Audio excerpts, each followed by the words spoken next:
And my boss jokingly, but not jokingly, and I respected him for it. He was like, "What is this?" When he saw mine, he's like, "What are you, not competitive?" And I was like, "I played Division I baseball. I played Yeah. sports my whole life. I'm competitive. This is ridiculous." And I threw the freaking top five.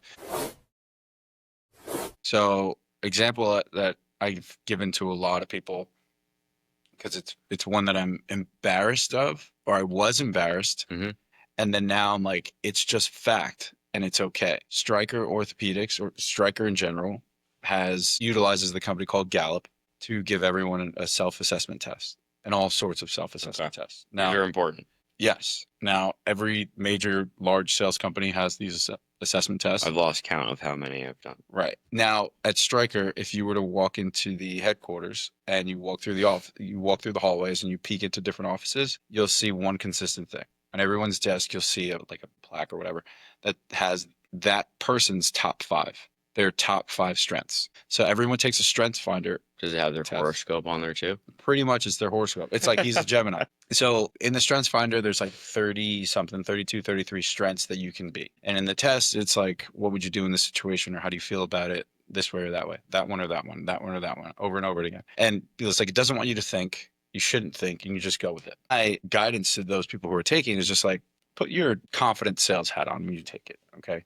The person that you want yourself to be. And then you take this exam, you get the results back, and it says, here are your top five strengths. Now, if you look, it'll rank all your strengths. Now, what are these strengths? They're descriptive words of who you are naturally or who you're not at the bottom of the list. So words like maximizer, competitive, woo is one, win people over, analytical, strategic, all these different descriptions of who you are. I got my top five back, and it was the most embarrassing thing ever compared to what the company valued, what they were looking for people in my role. So people in my role, they were looking for competitive, absolutely, maximizer. And that's why I keep using those words, because those are the ones that I was hoping would be on there. And my boss jokingly, but not jokingly, and I respected him for it. He was like, "What is this?" When he saw mine. He's like, "What are you, not competitive?" And I was like, "I played Division I baseball. I played Yeah. sports my whole life. I'm competitive. This is ridiculous." And I threw the freaking top five They made you take in it my again? draw. No,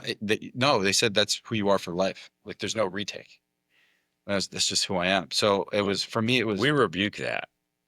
But, but a year later, I'm cleaning out my drawer or whatever it is, and I look at it, and I'm like, this is me. And what that boss told me, even though he made fun of me for it, it's like, the important part was this: you don't have to become everything. Like, you are not supposed to be the jack of all trades, right? It's the North Star. It's not a reality. Right. So if you are someone who is, we'll stick with competitive, recognize that and use that to your advantage, and don't let it be your downfall. Yeah.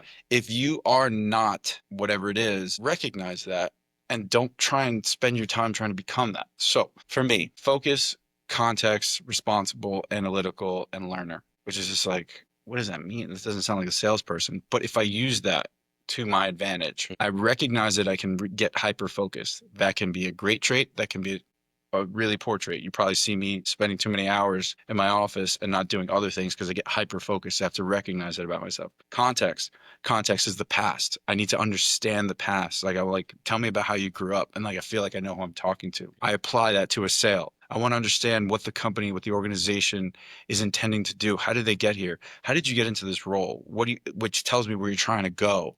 Right. And I recognize a lot of people appreciate those kind of questions.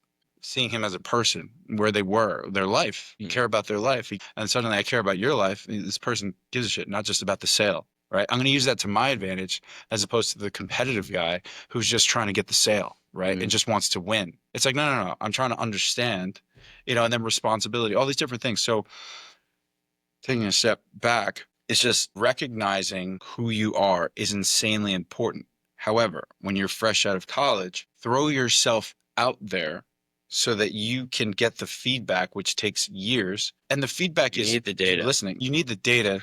to put into the model to get the output. Yes. Yes. Again, back to what we're saying, you cannot That's really short good. circuit the process. Correct. There's no shortcut, You have to put yourself through it. right? If you want a shortcut, go be a TikTok.